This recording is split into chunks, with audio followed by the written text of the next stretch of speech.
വീണ്ടും റൊണാൾഡോയുടെ മറ്റൊരു പ്രതികാരം. ഇന്ന് നടന്ന പോർച്ചുഗൽ ഡെൻമാർക്ക് പോരാട്ടത്തിൽ റൊണാൾഡോ തൻ്റെ പഴയ ശൈലി വീണ്ടും ആവർത്തിച്ചു. ആദ്യ പാദത്തിൽ പോർച്ചുഗൽ 1-0 ഡെൻമാർക്കിനോട് പരാജയപ്പെട്ടിരുന്നു.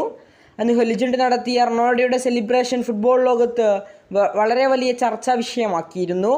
എന്നാൽ അതിന് റൊണാൾഡോ ഇന്ന് പ്രതികാരം തീർക്കുകയും ചെയ്തു. ഇന്ന് നടന്ന മത്സരത്തിൽ 5-2 എന്ന സ്കോറിനാണ് പോർച്ചുഗൽ ഡെൻമാർക്കിനെ പരാജയപ്പെടുത്തിയത്. അഗ്രിഗേറ്റ് സ്കോറിൽ 5-3 എന്ന നിലയിൽ പോർച്ചുഗൽ വിജയിക്കുകയും അവർ സെമി ഫൈനലിലേക്ക് മുന്നേറുകയും ചെയ്തു. സെമി ഫൈനലിൽ ജർമ്മനിയാണ് എതിരാളികൾ. ഏറെ ആവേശകരമായാണ് ഇന്ന് മത്സരം ആരംഭിച്ചത്.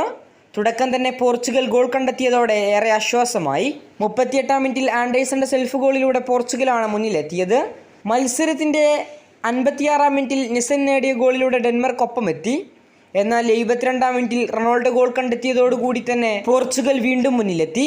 76-ാം മിനിറ്റിൽ എറിക്സൺ ടീമിനെ ഒപ്പമെത്തിച്ചെങ്കിലും മത്സരത്തിൻ്റെ അവസാനത്തിൽ ട്രെൻസിയാവോ നേടിയ ഗോളിലൂടെ ഇരു ടീമുകളും അഗ്രിഗേറ്റ് സ്കോറിൽ ഒപ്പമെത്തി.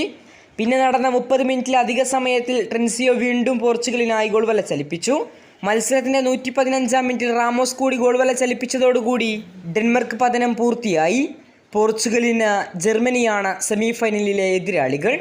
ലീഗിലെ മറ്റു പ്രധാന മത്സരഫലങ്ങൾ നോക്കുകയാണെങ്കിൽ ജർമ്മനി ഇറ്റലിയെ അഗ്രിഗേറ്റ് സ്കോറിൽ 5-4 മറികടന്നുകൊണ്ട് ഇത്തവണയും സെമി ഫൈനലിലേക്ക് മുന്നേറി. സ്പെയിൻ നെതർലാൻഡ് പോരാട്ടം അഗ്രിഗേറ്റ് സ്കോറിൽ 5-5 ആയിരുന്നു.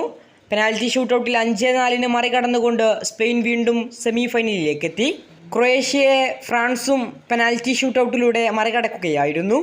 കൂടുതൽ ഫുട്ബോൾ വാർത്തകൾക്കും വിശേഷങ്ങൾക്കും വേണ്ടി ചാനൽ ഇപ്പോൾ തന്നെ മറക്കാതെ സബ്സ്ക്രൈബ് ചെയ്യുക.